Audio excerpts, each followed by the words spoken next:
Tiene la palabra el excelentísimo señor doctor honoris causa, don Ramón Lobo Leider.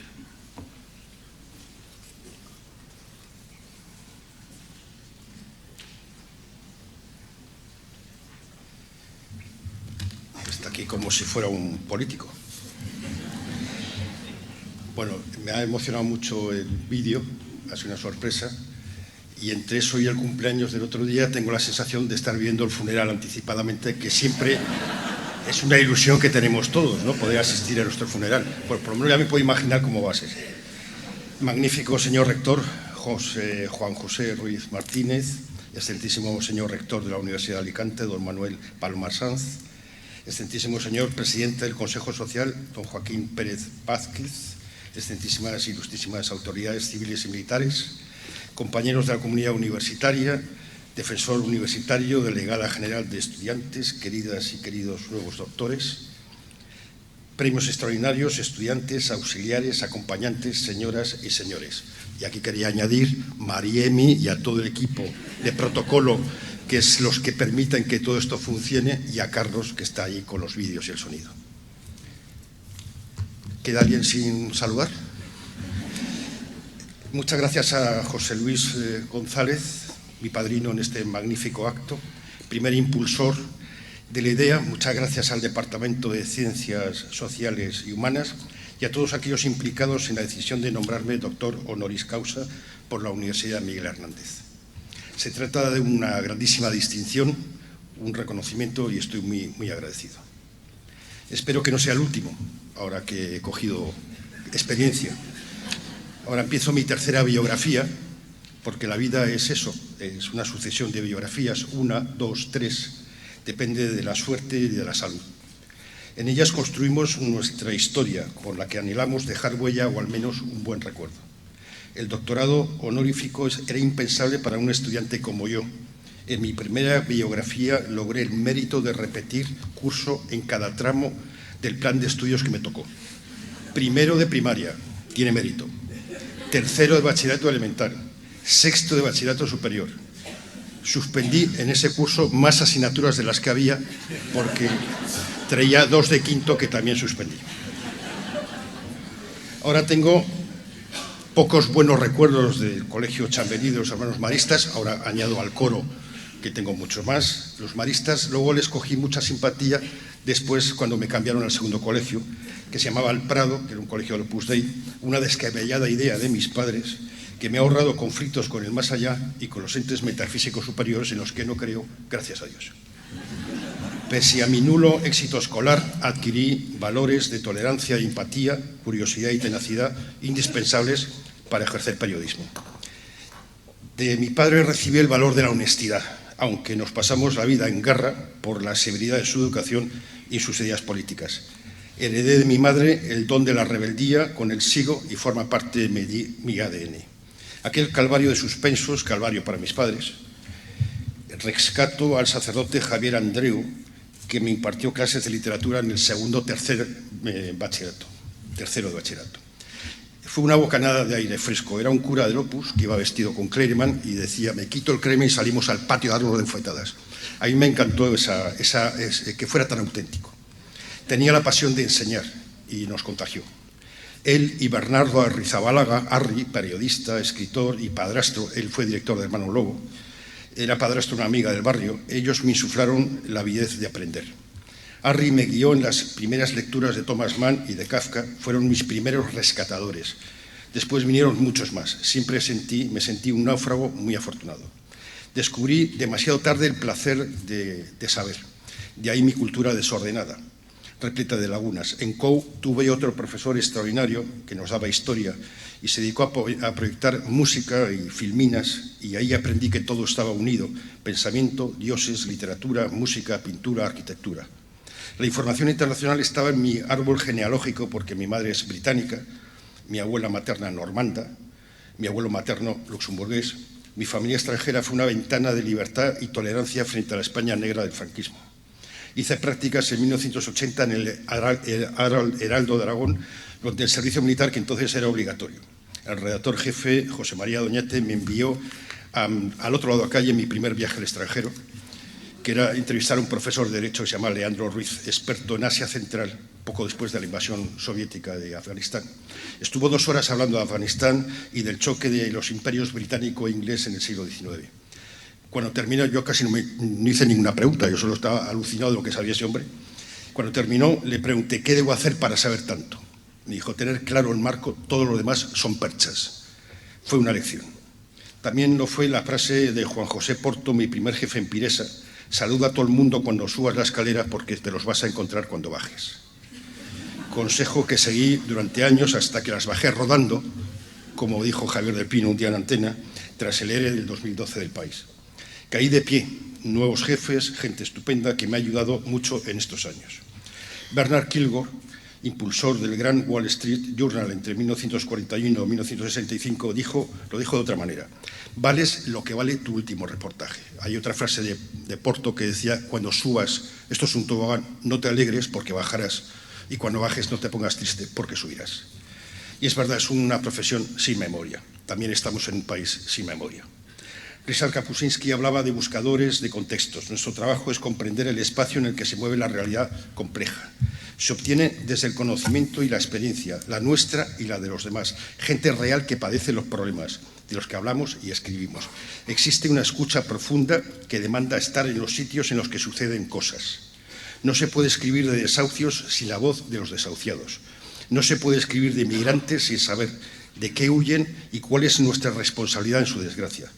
Nunca sentí el periodismo como un trabajo, sino como una pasión que arrancó a los 14 años, para fastidiar a mi padre.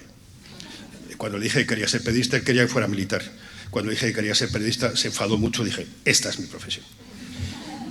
Gabriel García Márquez lo elevó al oficio más hermoso del mundo y Ernest Hemingway dijo que era el mejor de los posibles si lo sabes dejar a tiempo.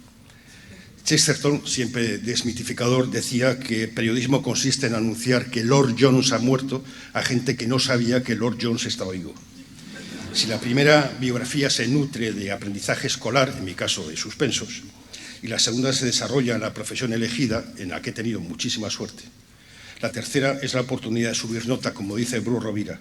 Este honoris causa es un excelente comienzo. Para Larry Collins, un buen reportaje debe tener olor, color y sabor, es decir, polvo en los zapatos. Robert Capa habló de cercanía. Si la foto no es suficientemente buena, es que no estás lo suficientemente cerca. No solo es proximidad física, es también una proximidad emocional y ética. Mi emoción me permite conectar con los demás, ser confiable como receptor de sus historias, pero al escribir debe desaparecer porque lo que importa es la historia de la gente de la que estoy hablando. Hablé también de cercanía ética porque no cabe la neutralidad ante violaciones de derechos humanos.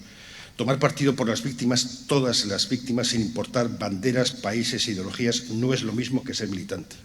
Uno puede informar de los éxitos de la industria armamentística o de la bala que mata. Eso es una opción ética. Hemos celebrado ayer el 75 aniversario de la liberación de Auschwitz y Birkenau. No sé si habéis estado ahí, pero es un espacio conmocionante que no se puede olvidar. No es lo mismo estar con los verdugos que estar con las víctimas. No creo en la objetividad, sí en la honestidad, en el empeño de presentar la realidad de forma justa y equilibrada para que el ciudadano saque sus propias conclusiones, y no existe una objetividad porque no somos seres objetivos, somos seres subjetivos que tuvimos infancias, lecturas, amores, desamores, duelos y experiencias diferentes que nos han marcado la mirada. Cuando informaba desde el cerco de Sarajevo en los años 90, una amiga me regañó: escribes historias horribles sin esperanza. Me impactó mucho y desde entonces busco esa esperanza porque necesito, y creo que el lector también lo necesita, esa ventana para respirar. La esperanza es el motor de cualquier rebeldía. Lo es para mí y lo fue para 3 de mis amigos muertos, Miguel Gil, Julio Fuentes y Ricardo Ortega, tan querido en esta universidad. Los echo mucho de menos, siempre nos quedará su ejemplo, como a Alicia Gómez Montano, que murió hace unos días. Hace poco me preguntaron, ¿ahora qué haces? Es una cuestión recurrente que me irrita bastante. Desde el despido del País me la hacen de vez en cuando. ¿Ahora qué haces? ¿Ese ahora qué significa? Ese ahora me irrita porque me niega una existencia individual. Somos dentro de algo, una empresa, universidad, partido político, tribu, equipo de fútbol, familia, pareja. Ahora vivo del cuento, respondí. Sé que molesta, pero peor hubiera sido decir estoy permanentemente de vacaciones con pequeñas interrupciones laborales. Es mentira, simplemente que este trabajo nunca lo he vivido como un trabajo, lo he vivido como una pasión. Acabo de cumplir 65 años, he viajado por decenas de países, muchos destrozados por guerras, la codicia y el comercio de armas, en la que España no es inocente. Somos el 7º exportador de armas.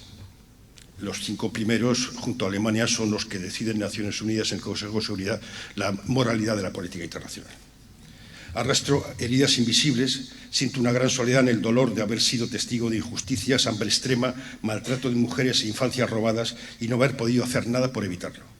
Decía Elder Cámara, que es uno de los personajes favoritos de Kapuscinski, que cuando permaneces mucho tiempo en contacto con la miseria acabas preñado de la miseria. Le pasó a él, que fue obispo de los pobres en Brasil, y me ha pasado a mí, que he sido un mirón de la desgracia ajena con billete de ida y vuelta. También he acumulado regalos, historias de personas extraordinarias que no se rinden, que luchan, migran, cumplen sus sueños. Ellos me han construido como persona, me han regalado el privilegio de sentirme colmado en mi segunda biografía, lo cual es un chollo, y tal vez de ser útil a la sociedad.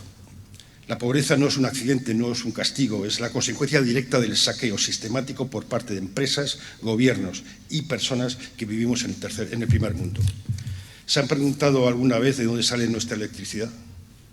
¿Por qué el agua de nuestros retretes es más salubre que el agua que beben millones de personas? ¿De dónde procede el coltan que recubre nuestros móviles? Sabemos que existen diamantes de sangre. Deberíamos saber también que existe soja y madera de sangre que mata la Amazonía y otras selvas tropicales. El buen periodista contextualiza, jerarquiza y comprueba la información. En la Escuela de Periodismo de Columbia tienen una norma. Si tu madre te dice que te quiere, compruébalo. Un buen periodista no copia y pega, y menos sin citar la fuente. No repite como un papagayo lo que dicen políticos y empresarios sin discutir una coma. Un buen periodista es el artificiero que desactiva las mentiras, no un propagador de falsedades. Sé que la mayoría sobreviven en redacciones precarias sometidas a contratos basura, si es que los tienen, y con sueldos de repartidor. La situación es peor fuera de Barcelona y de Madrid, por ejemplo, aquí en Alicante. Aún así, no podemos renunciar a tocar las pelotas al poder, a cualquier forma de poder, empezando por nuestros propios jefes. Luego nos despiden, pero como nos van a despedir de todas formas, es mejor empezar así. Debería ser obligatorio que los medios de comunicación publiquen de manera destacada quiénes son sus accionistas y cuánto pagan, por ejemplo, por una foto de Siria. Porque también existe un periodismo de sangre, que es el periodismo de los freelance sin derecho a que les cojan el teléfono. Es una información esencial para el ciudadano, saber si están ante un medio que les cuenta lo que pasa de manera honesta o ante una empresa que defiende el privilegio de sus accionistas. El ciudadano debe esforzarse en diferenciar el buen periodista del vocero de las cloacas y pagar por la información de calidad.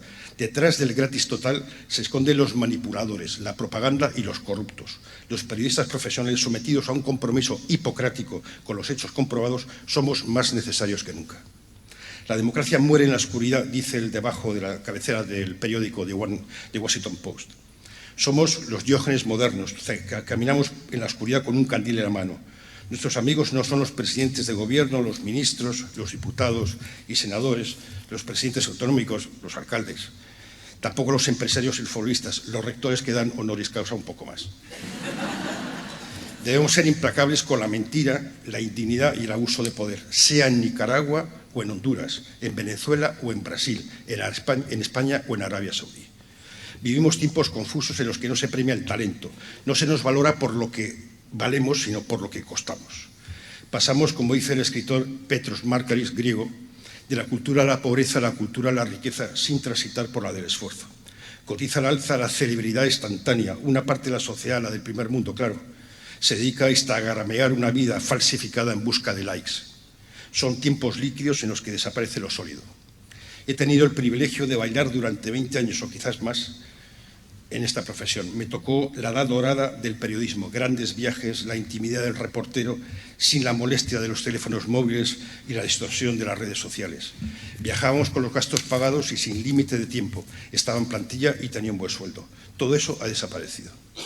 Hoy se viaja patrocinado por empresas privadas o ONGs, no más de una semana, con el titular en la maleta, y hay excepciones, claro, pero son freelance.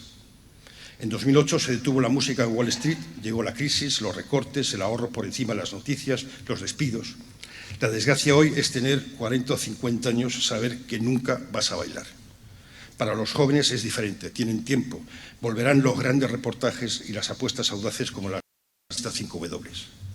Para conseguir que paguen por nuestro trabajo solo necesitamos ser útiles y tener credibilidad, cualidades incompatibles con la obediencia ciega. Si regresara a los 18 años volvería a ser periodista, no para cambiar el mundo, que ese es el trabajo de la sociedad civil y de los gobernantes, sino para soñar en que se puede cambiar. Estoy muy agradecido a las personas que pasaron por mi vida, fueran padres, abuelos, profesores, jefes, compañeros, traductores, conductores, amigos. Malgasté muchos años entre suspensos y aburrimiento escolar, sin la información esencial. Saber te hace libre. Estoy en el inicio de mi tercera biografía de Camino a la vejez, convencido de que he vivido lo suficiente como para exclamar: esto ha merecido la pena. Soy un náufrago y un privilegiado que se beberá muy despacio la botella medio llena porque sé que lo mejor está por llegar. Muchas gracias.